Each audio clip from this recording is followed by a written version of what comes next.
Bonjour, bienvenue sur la chaîne Le Fruit de la Vigne. Alors, dites-moi, êtes-vous timide? La timidité, comme tous les traits de personnalité, comporte de bons et de mauvais côtés.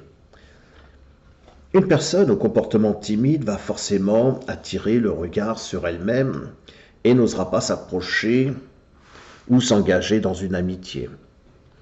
Le problème, c'est que la stratégie du timide est de s'épargner l'humiliation. Le timide réprime généralement une foule de pensées, de sentiments, d'actes qui menacent continuellement de faire surface. On le dit d'une personne discrète, distant, voire même réservée. D'ailleurs, il arrive que la personne timide n'ose pas vous dire bonjour, et du coup, elle passe pour une personne qui est un goujat.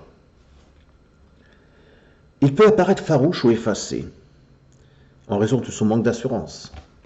En réalité, il est surtout torturé par un sentiment d'insécurité. Il s'entoure d'une série de barrières destinées à dissuader les autres de s'approcher trop près. La timidité trouve généralement ses racines apparemment dans l'enfance, des parents surprotecteurs, une éducation trop stricte ou trop autoritaire, un traumatisme, un divorce de parents vécu avec un sentiment d'abandon. Et oui, un environnement familial écrasant, un manque d'occasion de lier contact avec de nouvelles personnes. Il y aurait tant à dire. Du fait, une personne timide va construire durant son enfance un bouclier contre les dangers de ce monde extérieur, afin de protéger son intégrité physique, mais aussi psychologique, suite à la désagrégation de ce qui se passe. Et ce bouclier s'appelle l'orgueil. Et oui, la timidité, c'est aussi de l'orgueil. Comment faire quand un orgueil nourri par des années de frustration, dont le timide est en partie aussi responsable, attention, ainsi qu'un grand nombre d'humiliations et de semi-humiliations, non suivies de riposte, va devenir une source de souffrance.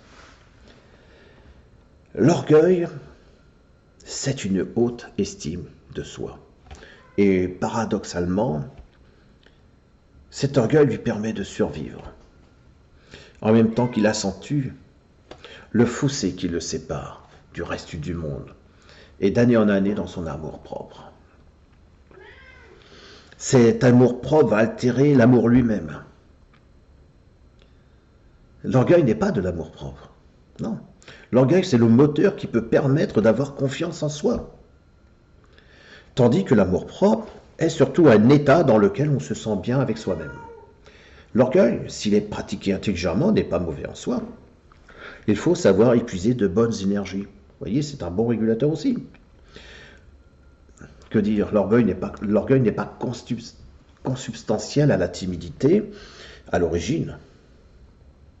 En fait, il est l'une des conséquences de cette timidité. Eh oui.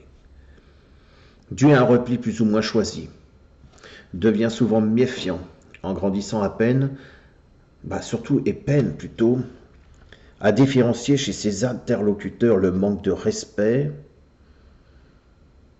de la simple boutade un peu épicée. Il est donc souvent sur ses gardes, et ne sachant comment réagir quand il se sent blessé, il réactive son bouclier. Si son amour-propre est touché, cette arme née de son propre instinct de survie peut donc devenir forcément un handicap. Donc si vous ressentez votre timidité comme un défaut, pensez à vos qualités, puisqu'une qualité est un défaut qui a su se rendre utile à un moment donné. Changez vos idées, changez vos pensées, votre attitude mentale. Entretenir un discours intérieur fait de pensées verbales ou d'images mentales négatives, de visualiser le pire et de fabriquer constamment des scénarios catastrophiques, eh bien, changez vos pensées.